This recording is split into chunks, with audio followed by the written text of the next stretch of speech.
They say real love is when you look at someone and imagine your whole life with them. I looked at Emily and imagined us buying a new washing machine on credit. Not exactly poetic, I know, but it was real.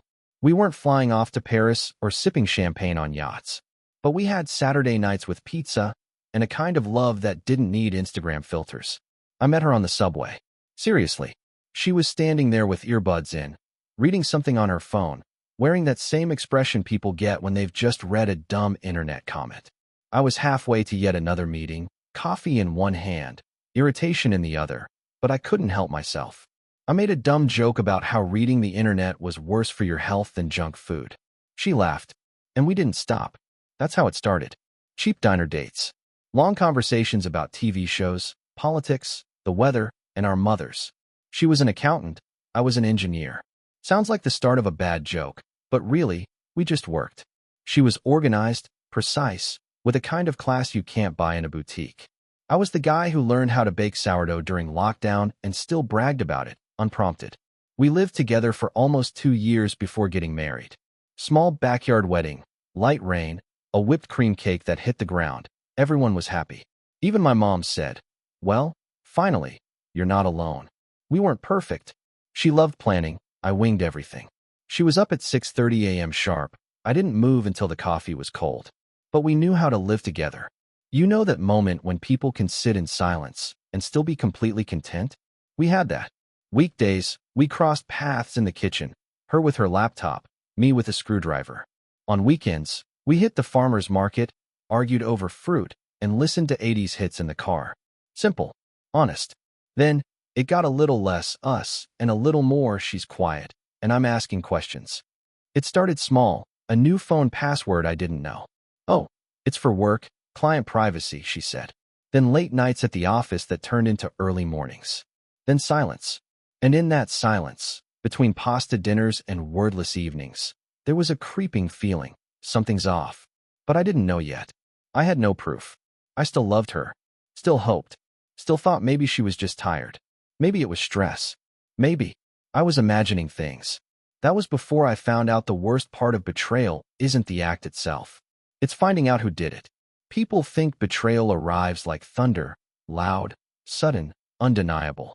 But sometimes it's quieter than a sigh. Sometimes it slips in through the back door while you're busy setting the table. Emily and I were still living together, still sharing the same bed, brushing our teeth side by side, talking about groceries and work emails. And yet, I could feel the distance growing like mold behind the walls, unseen, but rotting everything from the inside. I remember one night, we were watching a movie, some forgettable romantic comedy. She laughed a little too hard at a line that wasn't funny. Then I noticed she wasn't looking at the screen. She was looking at her phone, face aglow with that same smile she used to give me. The next day, I checked the data usage on our phone plan. I'd never done that before, never needed to. But desperation has a funny way of turning you into an amateur detective. There it was. Late-night messages. Call logs that didn't match the story she told me about working late. A number I didn't recognize. So I saved the number. I didn't call. I just stared at it, like it might confess if I looked hard enough. Later that week, I asked her if everything was okay. She gave me a soft smile and said, "Of course. Why wouldn't it be?" That smile used to melt me. Now it just made my stomach turn. By then, I'd started a new habit, leaving for work 10 minutes early and circling back around the block. Parking, watching, listening. Creepy? Sure. But paranoia is just intuition with a trail of breadcrumbs. I didn't see anything until I did. It was a Thursday, gray sky, the kind of day where everything feels like a premonition. I drove by the house at 10:47 a.m. Emily was supposed to be working from home. But there she was, on the porch, talking to someone. Not just talking, smiling, laughing, tucking her hair behind her ear the way she used to when she was nervous around me. And the man she was with? Broad shoulders, expensive shoes, familiar posture. He turned just enough for me to see his face. It was my father. There's a strange moment when your brain knows something your heart refuses to believe. Like staring at a puzzle with the final piece in your hand, but still thinking, maybe it fits somewhere else. That's where I lived for days, maybe weeks. I had seen them, Emily and my father, laughing, flirting, on our porch, my porch. The same place where Emily and I had shared morning coffee Sunday crossword puzzles, and the occasional hungover silence. And now, that space was contaminated. But instead of confrontation, I chose observation. I wasn't ready to make it real yet. Because the moment you say it out loud, it becomes something you can't unsay. That Thursday, after I saw him leave, I didn't go inside right away. I parked a few blocks away, walked around the neighborhood like a ghost in sneakers. The houses looked the same. The sidewalks hadn't changed. But I had. Or maybe I hadn't changed. I'd just been broken open, and now I was seeing the rot inside everything. That night, when I came home, Emily was in the kitchen, chopping bell peppers. Her hands moved automatically, rhythmically. She wore a navy blue sweater I had bought her for our anniversary, our 5th, I think. Or maybe the 4th. Hard to remember now. I only remembered that I'd saved for weeks, picking it out from a place she always browsed but never bought from. She looked up and smiled. "Hey, babe." I nodded, took off my shoes, and walked past her without a word. My stomach twisted at the sound of her voice. Not because it was different, but because it wasn't. That same gentle warmth, the same softness. How could she sound so unchanged? How could she not hear the screaming inside my head? Dinner was quiet. Too quiet. I tried to act normal, and maybe I pulled it off. Maybe I didn't. She didn't ask. And that hurt too. The next morning, I did something I swore I'd never do. I opened her laptop while she was in the shower. I'd always respected her privacy. Not because I was noble, but because I thought I didn't need to snoop. Trust had been the foundation of our relationship, or so I believed. But when that foundation cracks, it doesn't crumble like sand. It splits like concrete. Loud. Violent. Final. Her laptop was open on the kitchen island, the screen dimmed but still glowing. One shake of the mouse, and I was in. At first, there was nothing. Just tabs for Pinterest, Amazon, work emails. A spreadsheet with colorful columns, quarterly reports for a client, maybe. Then I checked her email. She had another account, one I didn't recognize. It wasn't Gmail or Outlook. It was some encrypted email service. The kind you use when you don't want anyone watching. I almost laughed. Of course. I tried a few passwords, our dog's name, her birthday, her mother's maiden name. Nothing. I leaned back in the chair and stared at the screen, debating how far I wanted to go. And then I remembered something. A post-it note stuck under the kitchen drawer. She used it to jot down random login info, grocery apps, customer service numbers. I'd seen it a dozen times, never paid attention. I slid the drawer open. There it was. Folded. Faint pencil marks. 3 tries later, I was in. What I found wasn't explicit. No naked photos. No dirty talk. That would have been too easy, almost merciful. Instead, it was worse. It was emotional. They talked about connection. About timing. My father wrote things like, "I never expected this, but I can't imagine my life without you anymore." Emily replied, "Sometimes I wonder if we missed our moment years ago." Years ago? That line made my chest tighten like a vice. Years ago? How long had this been bubbling under the surface, while I was busy paying bills and unclogging the sink? There were messages about me too. "He's always so distant lately," she wrote. Like he's physically present but emotionally somewhere else. And the worst part? She wasn't entirely wrong. I had been distant, distracted, swamped with work, short-tempered. I hadn't always listened. I hadn't always touched her the way I used to. But damn it, I thought we were just in a phase. A normal, married phase. I didn't realize that while I was trying to get us to the next chapter, she was already writing a new story with someone else, my own father. I shut the laptop and walked outside, needing air that didn't feel borrowed. I didn't confront her that day, or the day after, or even the one after that. Instead, I became a different man. Quiet, calculating, detached, not angry yet, just studying. I started watching her routines. When she left, when she returned, who she called. I checked her car GPS history. A visit to a park across town. A hotel lobby. A bookstore she never read from. She started using perfume again. Not for work. Not for me. For him. And one morning, I noticed something else. A key was missing from the spare hook. My father had a key to our house. That detail crushed me in a way nothing else had. Because a key isn't just metal. It's access. It's permission. She had given him both. I bought a burner phone that day. Installed hidden cameras. One in the living room, disguised as a picture frame. Another in the hallway, inside a vent casing. Small. Unobtrusive. Motion activated. I didn't want to spy on her forever. I just needed to see the truth with my own eyes. And I did. It was a Saturday. She left at 9:06 a.m., dressed casually but with care. Her makeup was light, effortless. The kind she wore when she wanted to look good without looking like she tried. She told me she was meeting friends from college. She lied. I watched the footage in real time from my phone. 23 minutes later, he entered. My father. He had a key. He walked in like he belonged there. Took off his coat.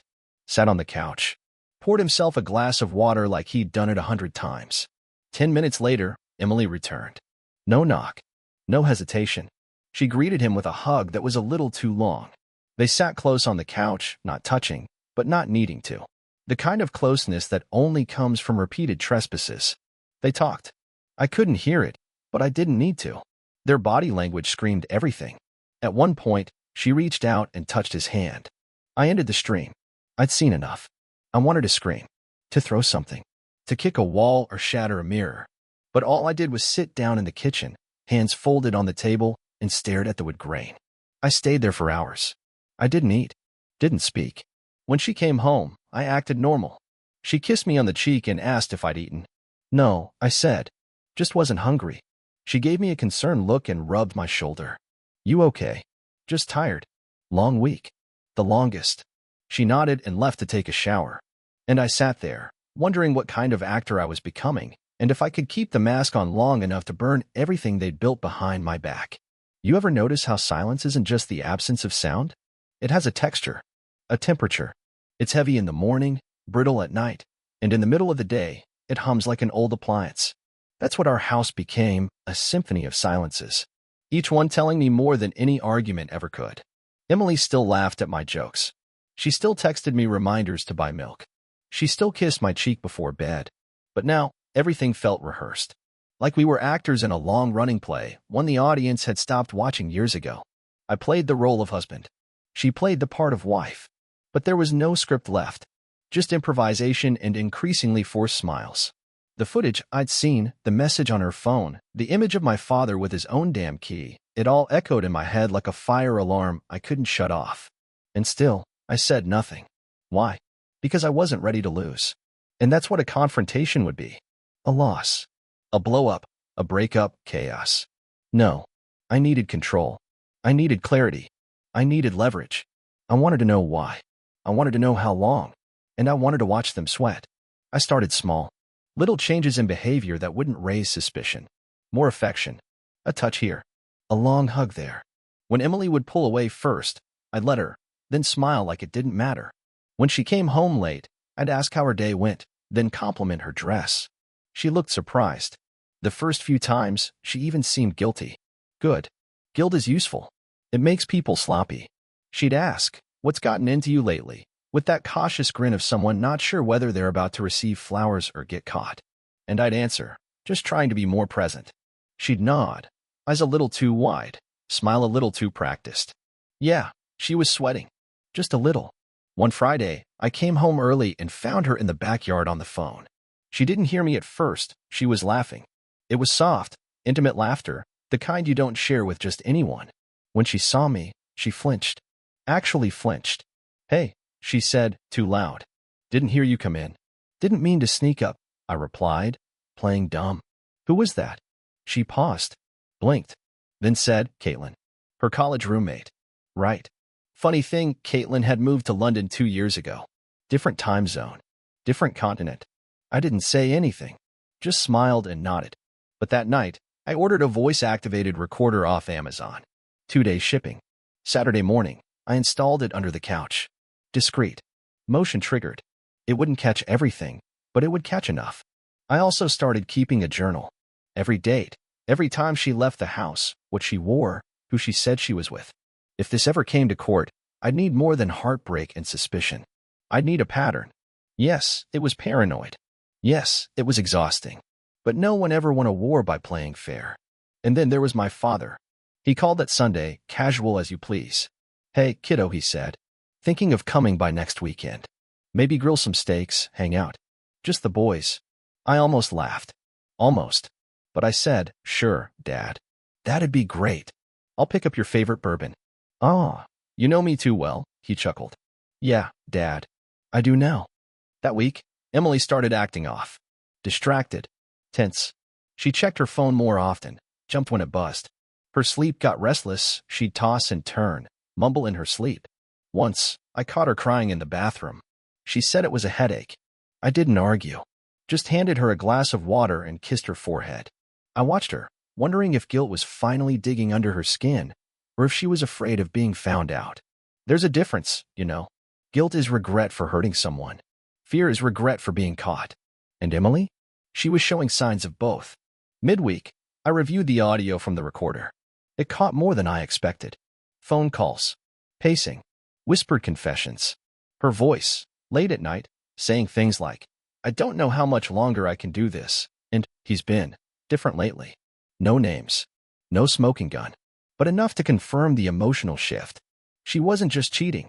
She was unraveling. And then, finally, a slip. He looks at me like he knows. Like he sees through me. Bingo. She felt it. And the best part? I hadn't even started yet. The next day, I scheduled a dinner. "Let's do something special," I told her. "Just us." She blinked. "Like, a date night?" "Yeah. Why not?" She hesitated, then nodded. "Sure. Sounds nice." We went to her favorite restaurant. I let her order wine. I complimented her hair. I even held her hand across the table. The whole time, I watched her face. She was waiting for the catch, for the accusation, the trap. But I gave her none of it. Just warmth. Just charm. Let her squirm in that spotlight a little longer. Later, at home, she tried to initiate intimacy. I played along just long enough, then stopped, gently, and said, "I'm tired." The look on her face? Confused. A little hurt. Good. Let her feel uncertain. Let her ask herself what I know. Let her wonder if the walls are closing in. Because they were. I started studying legal precedent for divorce and custody cases. Quietly. Discreetly. Bookmarked articles. Read through state statutes. I wasn't rushing. Not yet. This wasn't about rage. This was about position. When I left, I wouldn't leave like a broken man. I'd leave like a king dismounting his throne, by choice, not exile. And I'd take the crown with me.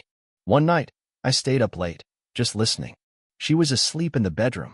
I sat in the living room with a whiskey and the audio files. Her voice filled the room like a ghost. I didn't plan this. It just happened. He was there for me in a way David stopped being. That one hurt. Not because it was true, but because I knew it's what she believed. We don't fall out of love all at once. It's piece by piece. A neglected compliment. A mistouch. A shrug instead of a hug.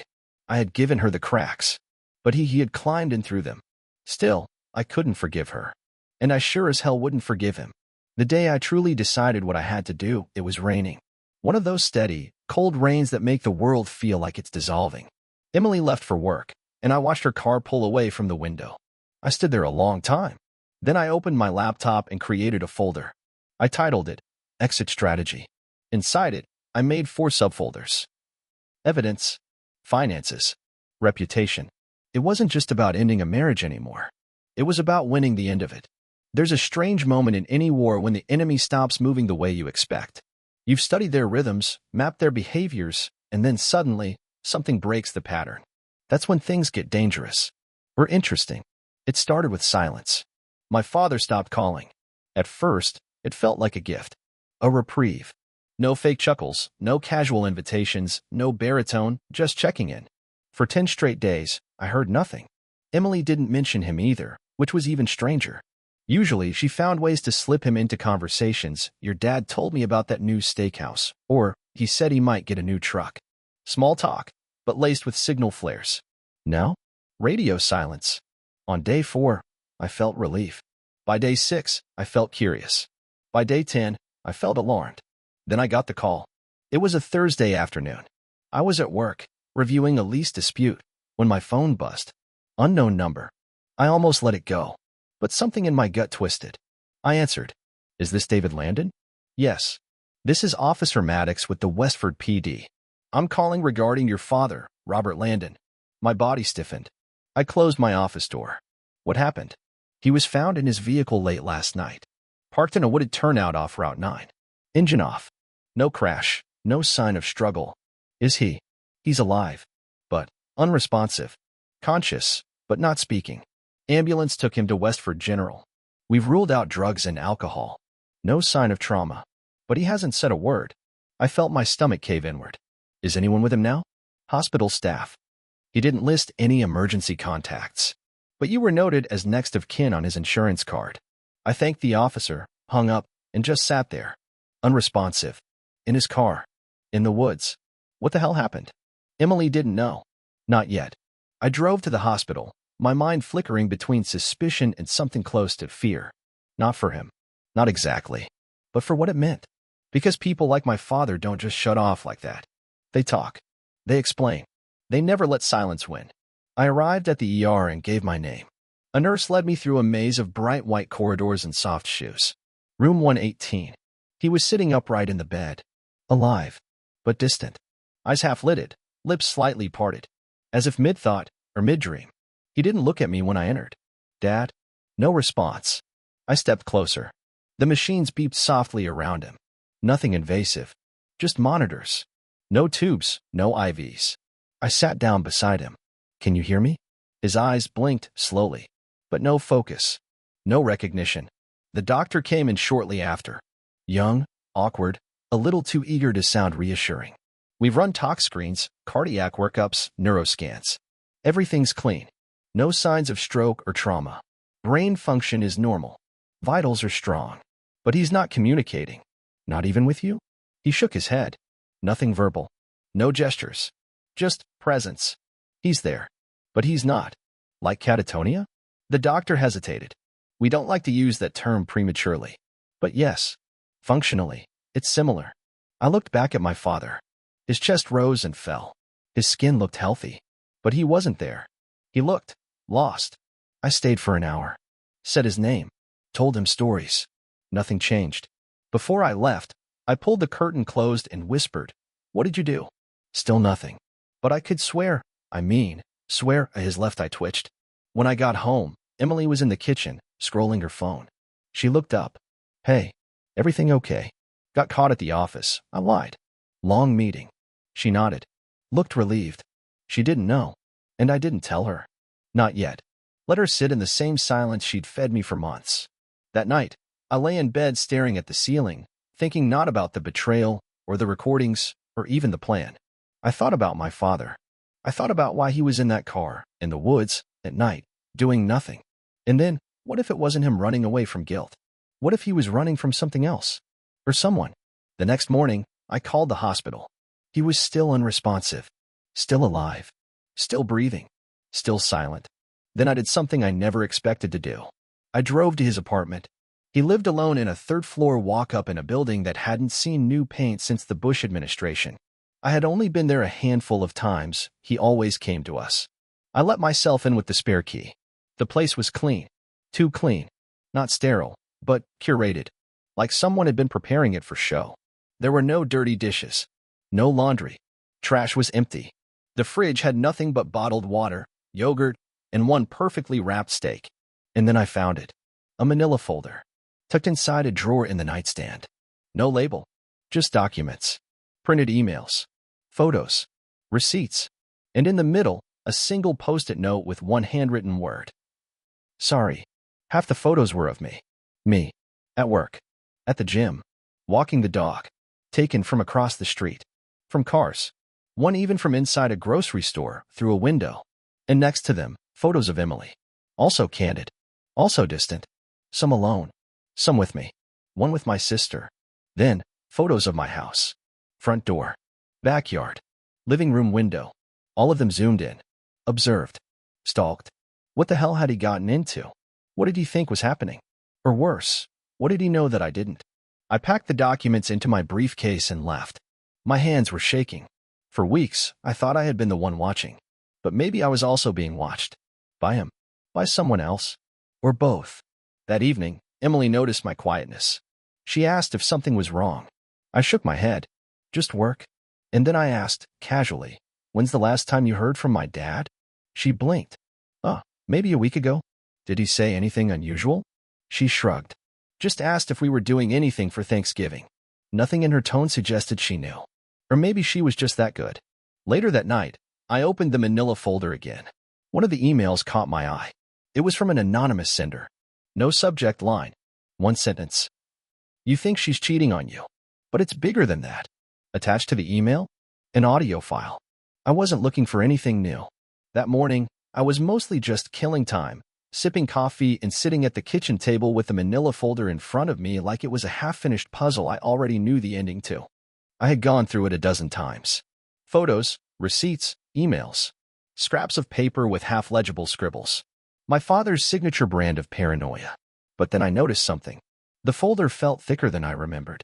I flipped through again, slower, page by page. And there it was, tucked behind the cardboard backing, almost fused to the seam like it had been hidden on purpose. A small white envelope. No markings. No return address.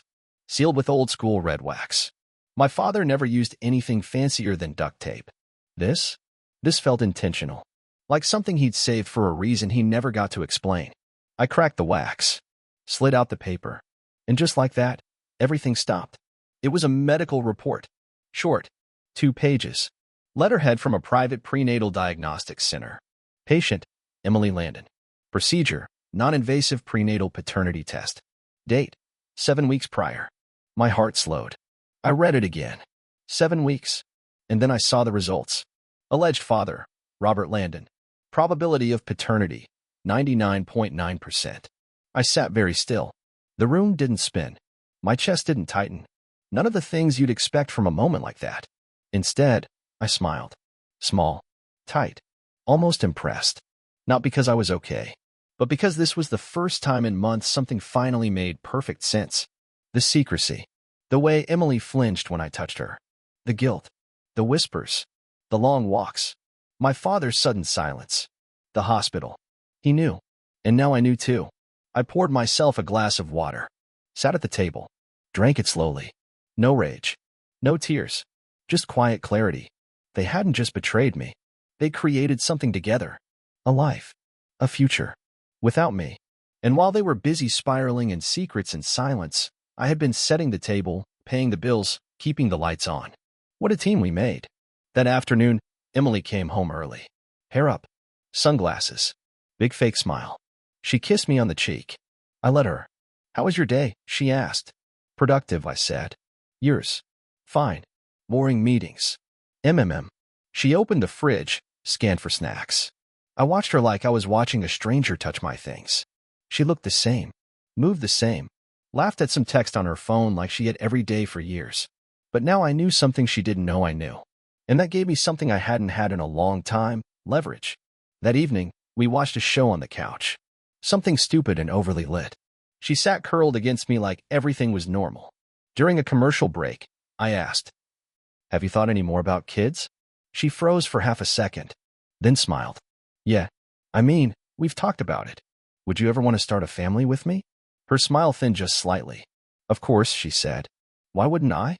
"Just wondering," I said. She went quiet after that. Good. Let her feel the ground shifting. Later that night, I pulled out the report again and reread it before bed.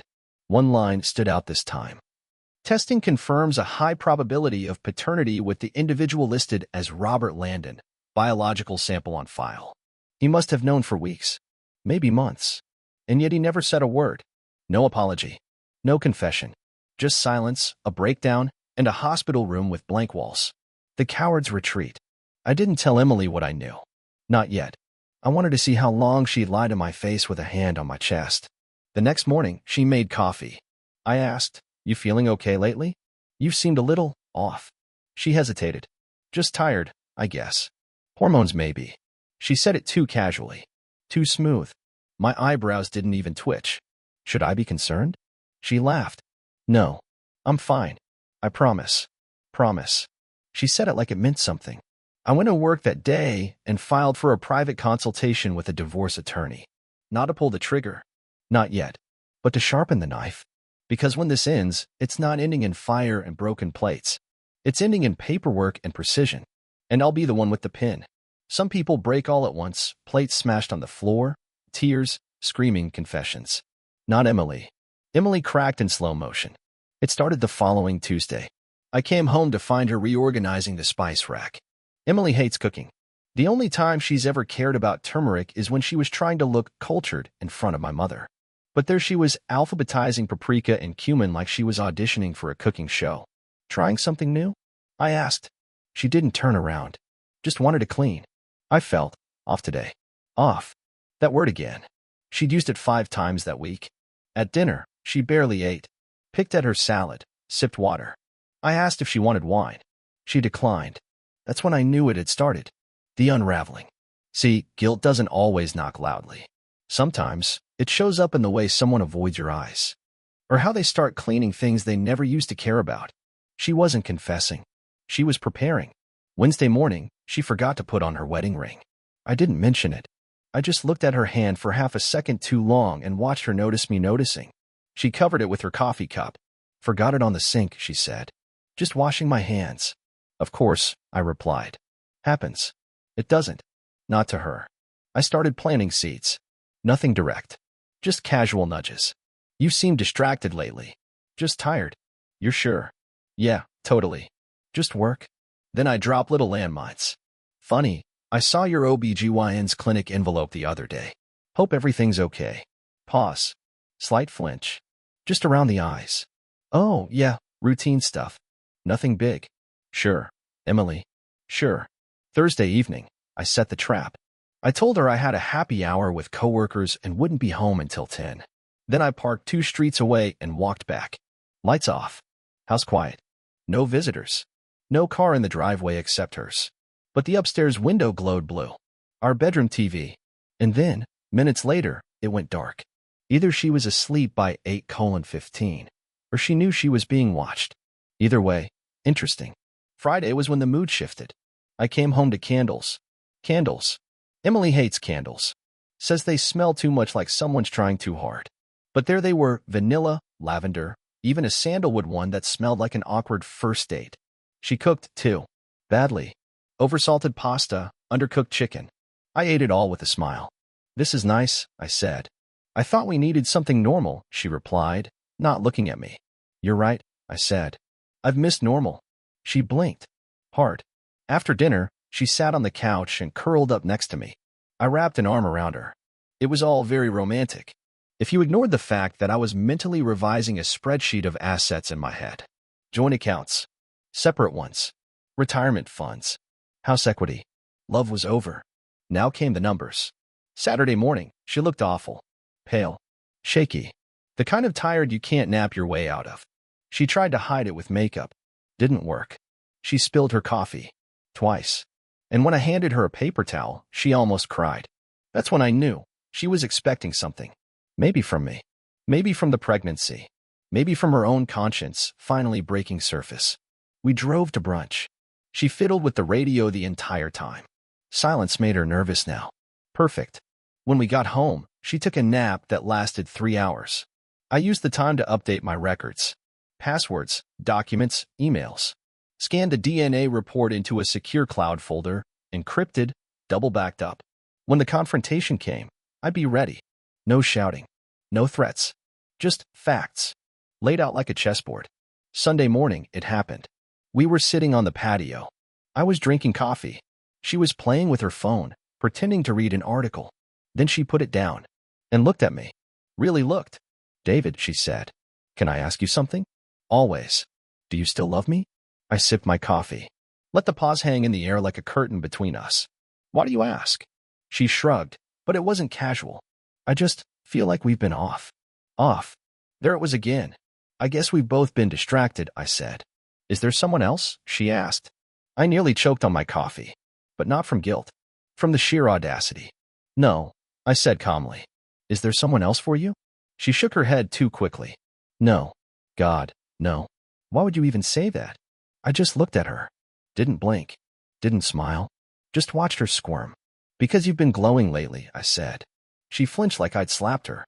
Pregnancy glow. She knew that I knew something. She just didn't know how much.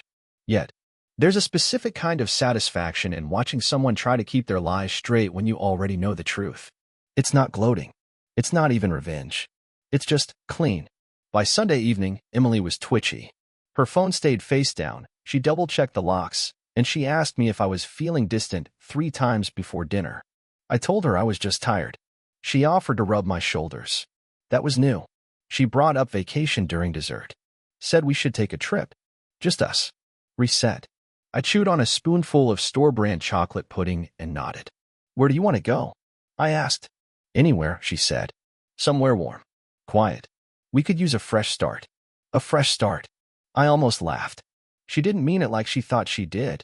The next day, I worked from home. She didn't. Around noon, I checked her side of the closet. Not to snoop. To confirm. And there it was, a new box of prenatal vitamins. Unopened. Hidden behind a stack of scarves she hadn't worn since 2020. I took one out. Held it. Read the label. Then put it back exactly where I found it. Proof. Not just suspicion. Not just clues. Evidence. She was pregnant. And she hadn't said a word. That evening, I cooked dinner. Real dinner. Garlic chicken, roasted potatoes, something that passed for salad. She seemed surprised.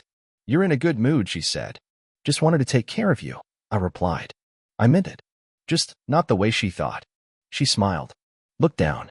Pushed her food around like a nervous teenager on a first date. Halfway through dinner, she said, Can I tell you something? Here it was. The moment.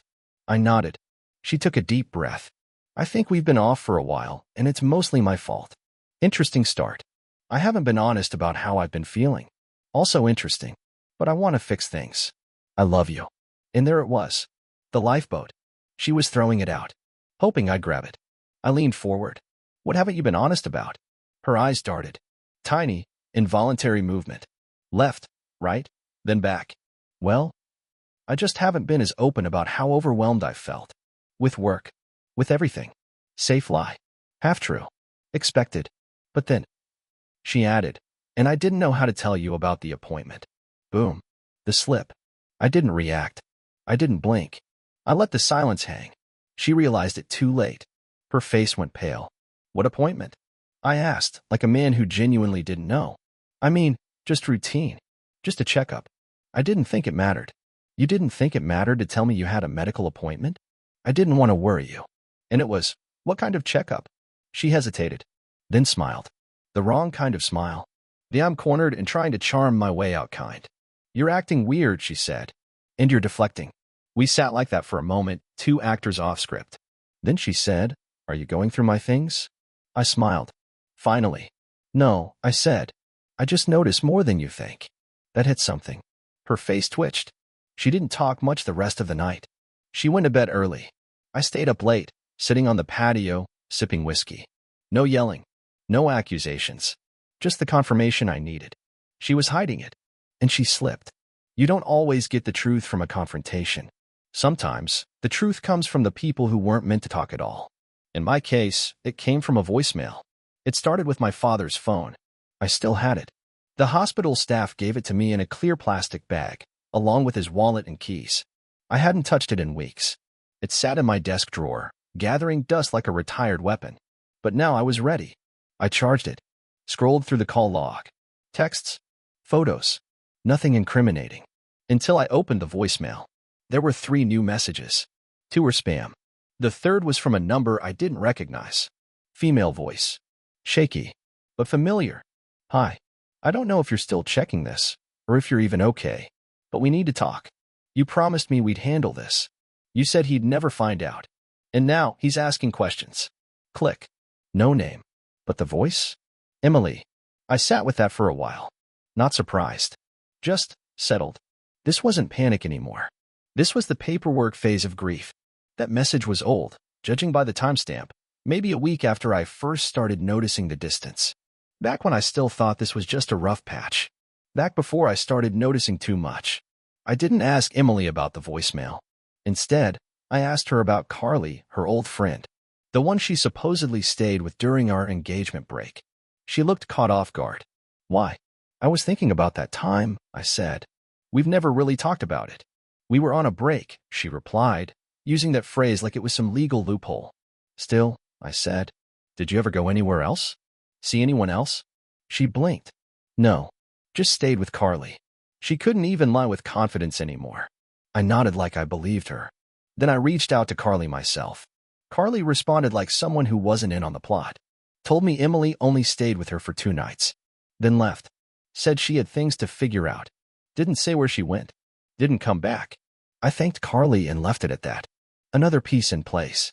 The final blow came from the clinic. I wasn't even trying to uncover more. I was just confirming the report from my attorney. But while speaking to the office manager, pleasant voice, too cheerful for the subject, I asked, just to confirm, the alleged father listed on the paternity results, that was Robert Landon? Click-clack of keys. Yes, she said. Was the test requested by the mother? Pause. No. Actually, it was submitted by the alleged father. I froze. My father ordered the test. He didn't just find out. He knew from the beginning, and he kept it from me.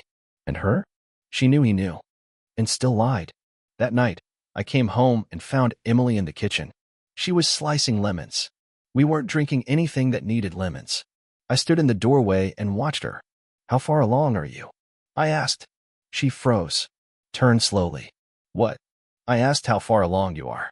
She opened her mouth, closed it, then sat down at the kitchen table like her legs gave out. David. I waited. She didn't speak. So I did. I know. About the pregnancy. About my father. About the test. Silence. Then tears. Real ones, this time. But I didn't feel bad. Because crying is what happens when the performance ends. She didn't deny it. Didn't try to twist it. She just said, quietly. It wasn't supposed to happen like this. I nodded. Yeah, I said. That makes two of us. She wiped her eyes. It wasn't love, she added. It was something else. I felt trapped. I felt like he understood me in ways you didn't. That part hurt. Not because it was cruel, but because I believed her. He told me things about you, she continued. About how you were as a kid. About your mom. About how he thought you'd end up alone. And you decided to prove him right? I said, no. I didn't mean to hurt you. But you did anyway. She nodded. Looked small. Broken. But not innocent. Never again. I didn't raise my voice. Didn't throw anything. I just looked at her and said, I'm not angry anymore. Just done. She cried harder. And I let her. Because finally, I wasn't the one bleeding. It's strange how clarity doesn't feel like lightning. It feels like laundry. Folding a shirt. Washing a mug. Booking a hotel room for 3 nights under a different name. When you've known pain long enough, peace doesn't show up with trumpets. It just appears. The morning I left, I made coffee. Emily was still asleep. The house was quiet. I sat in the kitchen, drank slowly, and listened to the birds outside like someone who hadn't just discovered his entire marriage was a farce. There was no rush. I'd already packed. Just the essentials. Clothes, laptop, documents, passport, the DNA test, the voicemail recording, a flash drive with everything else. My name was off the joint accounts. The house title transfer was already in motion. My lawyer would handle the rest. All that was left was to go. But I did leave a note. Not dramatic. Not poetic. Just enough. Emily. I know everything.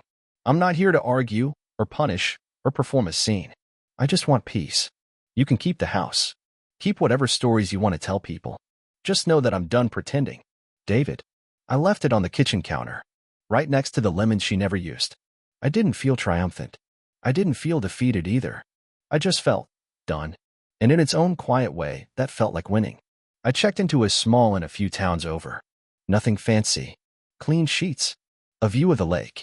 A silence that didn't ask me questions. For the first 2 days, I did nothing but read, walk, and sleep. No texts. No social media. No contact. Emily tried to call once. I didn't answer. She didn't try again. On the 3rd day, I got a call from the lawyer. Everything's moving quickly, he said. Looks like she's not fighting anything. Good, I said.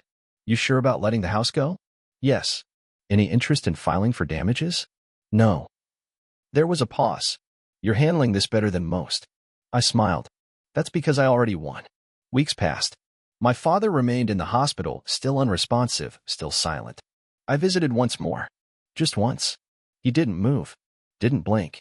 I stood there for 10 minutes, then leaned close and said, You took your shot. You missed. Then I walked out. That was the last time I saw him. I got a new place. Nothing big. Just mine. I painted the walls a ridiculous shade of green just because I could. Bought furniture one piece at a time. Started cooking again. Badly, but with enthusiasm. Took up biking. Read books I never had time for. Went on a few dates. Nothing serious. Not looking for a replacement. Just fresh air. Sometimes, people ask why I don't talk about what happened. I usually smile and say, I'm just glad it's over. But the truth? The truth is, I won't let that story be my story. They had their affair. They had their secrets. They had their child. Let them live in it. I've got better places to be. I saw Emily once more. By accident. Grocery store. 6 months later. She looked tired. Older. Alone. We made eye contact. She opened her mouth. I nodded once, calmly, and kept walking. Didn't stop. Didn't speak. Didn't need to.